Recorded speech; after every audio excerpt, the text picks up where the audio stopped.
अस्सलामुअलैकुम and welcome class. मैं हूं आपका टीचर सैयद बख्त। आज हम स्टार्ट कर रहे हैं 12 की क्लास नंबर 2, जिसमें करेंगे question number 2।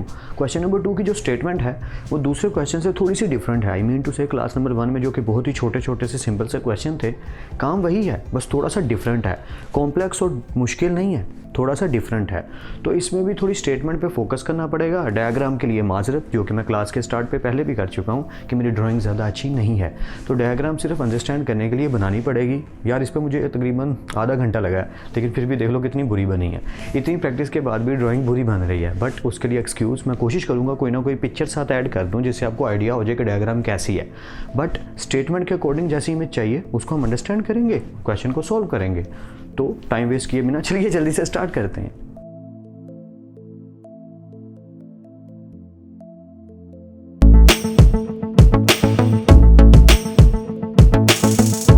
Welcome back. Class start करने लगे हैं। क्वेश्चन नंबर 2 स्टेटमेंट को रीड आउट करते हैं, उसके अकॉर्डिंग हम डायग्राम की बात करेंगे और फिर सोल्यूशन की बात करेंगे। सो स्टेटमेंट क्या है? अ मैन 18 डेसीमीटर टॉल, एक 18 डेसीमीटर लंबा आदमी है। ये रफ सा जो मैंने छोटा सा मैन बना दिया है। ऑब्जर्व्स दैट, जो ऑब्जर्व करता है, यहाँ से गौर से सुनिएगा, ये आदमी ऑब्जर्व करता है द एंगल ऑफ एलिवेशन। आप जानते हैं एलिवेशन का क्या मतलब है कि हॉरिजॉन्टली जो लाइन बनती है उसके बिल्कुल ऊपर की जानिब जो एंगल बनता है उसे हम कहते हैं angle of elevation. Of the top of a tree, जो कि एक ट्री के टॉप पे उसका एंगल ऑफ एलिवेशन बनता है। क्या? फिर से देखिए, अ मैन 18 डेसीमीटर लंबा, एक 18 डेसीमीटर लंबा आदमी है। ऑब्जर्व क्या करता है? The angle of elevation. तो इससे पता चला कि एंगल ऊपर की तरफ जाएगा। ओके, कहाँ पे? Of the top of a tree, यानी कि of the top of a tree, tree के टॉप पे जो उसका एंगल बनता है, एंगल ऑफ एलिवेशन, उसे वो ऑब्जर्व करता है एट अ डिस्टेंस, जो कि उसका डिस्टेंस है किससे? ट्री से, ऑफ 12 मीटर। दोबारा से मैं अपने से बता देता हूँ।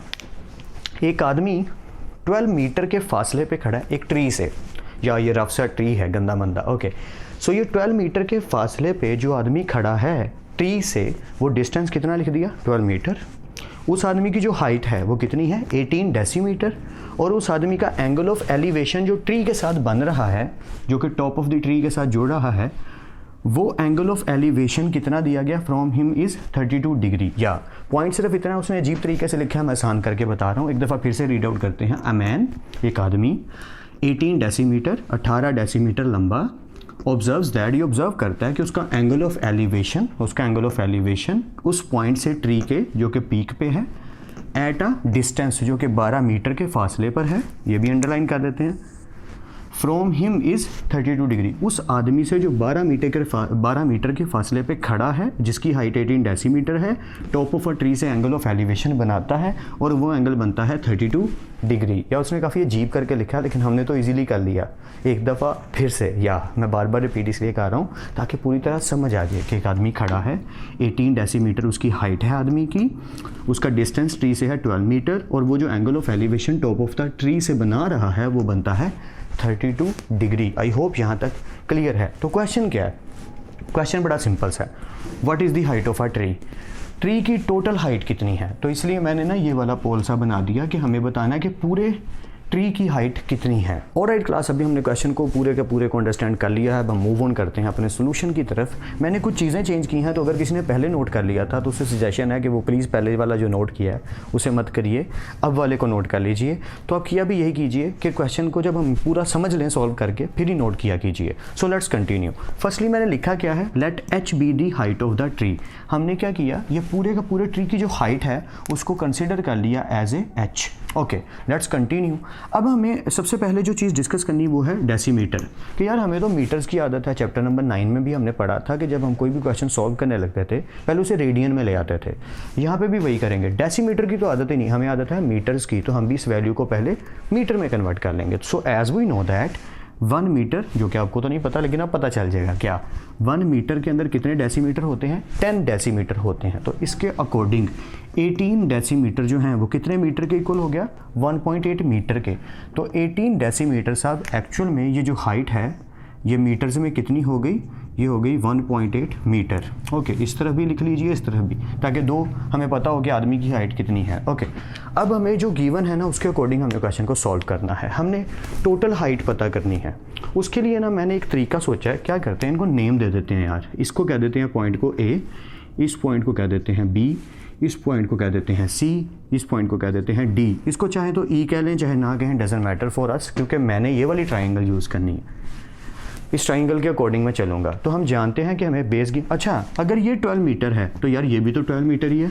मतलब अगर ज़मीन से फासला जो है दरख्त से आदमी के पाँव का वो 12 मीटर है, तो उसकी आई से भी तो दरख्त का फासला 12 मीटर ही हुआ ना। तो यहाँ पे भी लिख लेते हैं 12 मीटर्स। ऑलराइट, अब हमें चाहिए क्या, अगर आप इसको फोकस से देखें तो अगर ये वाला एरिया मुझे पूरा हाइट मालूम करनी है तो मुझे इतनी हाइट तो पहले ही पता है। मतलब BD का आंसर तो मुझे पहले ही पता है, B और D का डिस्टेंस पता है। अगर मैं BC फाइंड कर लेता हूँ, व्हाट आई मीन कि अगर BC की हाइट पता चल जाती है इस एरिया की, और मैं इसको ऐड कर देता हूँ BD में, तो टोटल हाइट आ जाएगी जो BC की बनती है, CD की बनती है। व्हाट आई मीन, मैं फिर से रिपीट कर लेता हूँ कि अगर मैं B और C की हाइट फाइंड कर लेता हूँ कि B से लेके C तक का एरिया कितना बनता है, तो उसका जो आंसर आएगा मैं उसको जमा कर दूंगा, ऐड कर दूंगा BD में, तो वो टोटल बन जाएगा ना C से लेकर D तक का एरिया। तो अगर मैं इसको गौर से देखूँ तो इसमें से जो ट्राइंगल हमारे लिए काम में निकल रही है वो कुछ इस तरीके से है। रफली एक छोटी सी ट्राइंगल बना लेते हैं, सिर्फ इसकी बात कर रहा हूँ। ये बनती है A, B और C। एंगल है हमारा, ये मैं थोड़ा सा साफ़ कर दूं ताकि आपको नज़र आए, 32 डिग्री, और एरिया जो हमारी बेस है वो है 12 मीटर, और हमने ये वाली हाइट फाइंड करनी है। तो हम देख सकते हैं परपेंडिकुलर ओवर बेस यूज़ होगा और एंगल हमारा 32 डिग्री। तो लेट्स कंटिन्यू। टेंजेंट 32 डिग्री, हमें क्या चाहिए, परपेंडिकुलर ओवर बेस। परपेंडिकुलर हमारा BC और बेस हमारी है AB। तो वैल्यूज जस्ट पुट कर दीजिए। आप चाहिए तो AB की जगह डायरेक्ट लिख दीजिए 12 मीटर्स। ओके, आई होप ये समझ आ रहा है यार। BC अपनी जगह पे, यानी BC इधर ही रहा, is equal to tangent 32 degree और 12 इधर जाके इससे क्या हो गया, मल्टीप्लाई। यानी कि टेंजेंट 32 डिग्री से 12 साहब जाके क्या हो गए, मल्टीप्लाई हो गए। ओके, BC अपनी जगह पे, टेंजेंट 32 अपनी जगह पे, ये 12 साहब इन 32 से जाके मल्टीप्लाई हो गए। सो टेंजेंट 32 की value multiply 12 which is equal to BC, और आ गया 7.5 मीटर्स। यानी कि ये वाला एरिया हमारा आ गया B से ले, सॉरी थोड़ा सा और ऊपर आइए, यहाँ से लेकर यहाँ तक, ये आ गया कितना, 7.5 मीटर्स। तो अब ये भी हमें पता है यहाँ से लेकर यहाँ तक 1.8 मीटर्स, और ये भी हमें पता चल गया यहाँ से लेकर यहाँ तक 7 मीटर्स, या ये रफली है, समझ लीजिए यहाँ तक एरिया आ गया। ओके, अब हमें टोटल एरिया चाहिए C से लेकर D तक, जो टोटल हाइट बनती है। तो मैंने लिख दिया height which is equal to BC plus BD।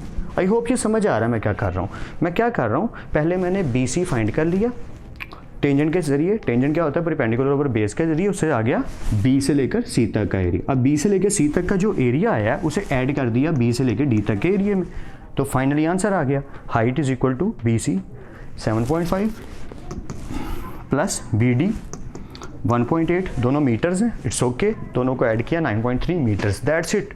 जिन्हें ये क्वेश्चन समझ आ गया उनके लिए क्लास यहीं तक थी। आई होप ये समझ आ गया हो। अब एक अजीब सा तरीका जो मैंने एक दफ़ा लगाया था और ये काम कर गया, तो सोचा आपको सिखा दूं। अगर कोई इसको अडॉप्ट करना चाहे करे, नहीं करना चाहे छोड़ दे, it's not a big deal, not a problem.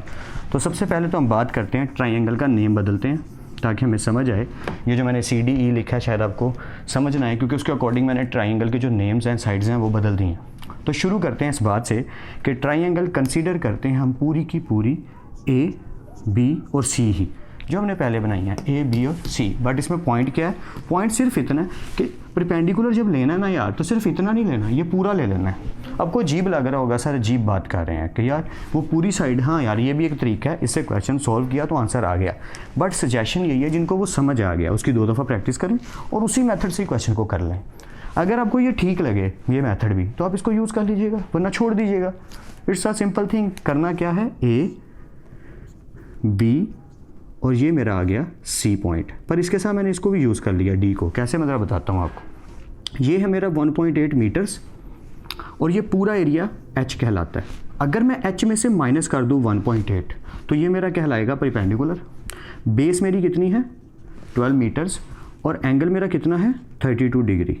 ऐसे ही है ना, आई होप आपको समझ आ रही मैं क्या बोल रहा हूँ। तो इसके अकॉर्डिंग चलते हैं। So according to that triangle tangent 32 degree which is equal to perpendicular over base. तो परपेंडिकुलर क्या हो गया h माइनस 1.8। ये मैं क्यों कर रहा हूँ, क्योंकि ये बनता ही इस टाइम ये है, मुझे इस एरिए को की बात करनी है। तो ये बन गया h माइनस 1.8 और बेस आ गई 12। तो फिर वही काम 12 इधर आगे 32 से मल्टीप्लाई, दोनों को टेंजेंट 32 की वैल्यू निकाली, दोनों को मल्टीप्लाई किया, जो भी वैल्यू आई h माइनस 1.8 था तो ये माइनस 1.8 इधर आके क्या हो जाएगा प्लस 1.8 और h की according to that approximately answer आएगा 9.3 मीटर्स। आई नो कि ये थोड़ा सा अजीब लग रहा होगा, कुछ चीज़ें कंफ्यूज भी कर रहे होंगे, तो इट्स ओके ना, जिनको ठीक लगता है वो करें, जिन्हें नहीं लगता वो छोड़ दें, it's not a big deal. क्योंकि पॉइंट सिर्फ है कि क्वेश्चन को सॉल्व करके आंसर आना चाहिए, हमें सोल्यूशन पता होना चाहिए। तो वो तो इस मेथड से भी पता चल गया। अब अगर वो इसकी प्रैक्टिस कर लेगा 2-3 बार आप कर लीजिए इस क्वेश्चन को, लिटरली टेलिंग यू ये आपको बहुत ईजी लगने लग जाएगा। मैं इमेज भी ऐड कर दूंगा ताकि आपको समझ आ जाए ज़्यादा सारी कि ये इमेज कैसी है। जैसा मैंने ड्रॉ किया उसके अकॉर्डिंग मैं आपको यही सजेस्ट करूंगा, आप 2-3 बार कम से कम मिनिममली या 2 to 3 times must be you have to practise this. तो अगर ये आप कर लेंगे ना तो ये क्वेश्चन आपको बहुत इजी लगने लग जाएगा। मैं बार बार ये बात इसलिए कह रहा हूँ क्योंकि मैं जानता हूँ कुछ स्टूडेंट एक ही दफ़ा करते हैं तो कहते हैं अच्छा ये तो यही करना है, लिखने के बाद क्या करते हैं रीड कर लेते हैं। आई मीन टू से हमने लिखा और रीड कर लिया, अच्छा टेंजेंट आ गया 32 आ गया, परपेंडिकुलर और बेस आ गया 12 मल्टीप्लाई हो गया, ओके BC आ गया, BC को BD में ओके हो गया। नहीं, ऐसा नहीं करना। रीड करने के बाद आपने खुद से 2-3 दफ़ा करना है। लिटरली टेलिंग यू इससे फ़र्क पड़ता है। आप कहेंगे यार जो पढ़ लिया आ गया तो दोबारा लिखने से क्या फ़र्क पड़ता है। इसीलिए ही कह रहा हूँ, सजेस्ट कर रहा हूँ, आपको रिक्वेस्ट कर रहा हूँ कि आप इसकी 2-3 दफ़ा प्रैक्टिस करें ताकि आपका ही क्वेश्चन बेटर हो जाए। तो आज की क्लास को यहीं पे एंड करते हैं। आई नो कि थोड़ा सा अजीब ही हो गया लेकिन था बहुत ईजी, सिंपल सा था। तो आप इसकी जस्ट प्रैक्टिस कर लें, इंशाल्लाह बेटर से बेटर हो जाएगा। तो आज की क्लास को यहीं पे एंड करते हैं। आई होप मैं आपकी हेल्प कर पाया हूँ इस क्वेश्चन को समझने में। ये डिफरेंट थोड़ा सा है, डिफ़िकल्ट नहीं है। आई होप ये आपको इजी लगना लग गया होगा अब तक। अब बस इसकी प्रैक्टिस ज़्यादा कर लें। तो फिर मिलते हैं नेक्स्ट क्लास में। तब तक अपना और अपने घर वालों का ख्याल रखिएगा। खुद आप सबको खुश रखे और कामयाब करे। मेहनत करते रहिए स्मार्ट वर्क के साथ। तो चलिए मिलते हैं नेक्स्ट क्लास में। तब तक के लिए अल्लाह हाफिज़ क्लास।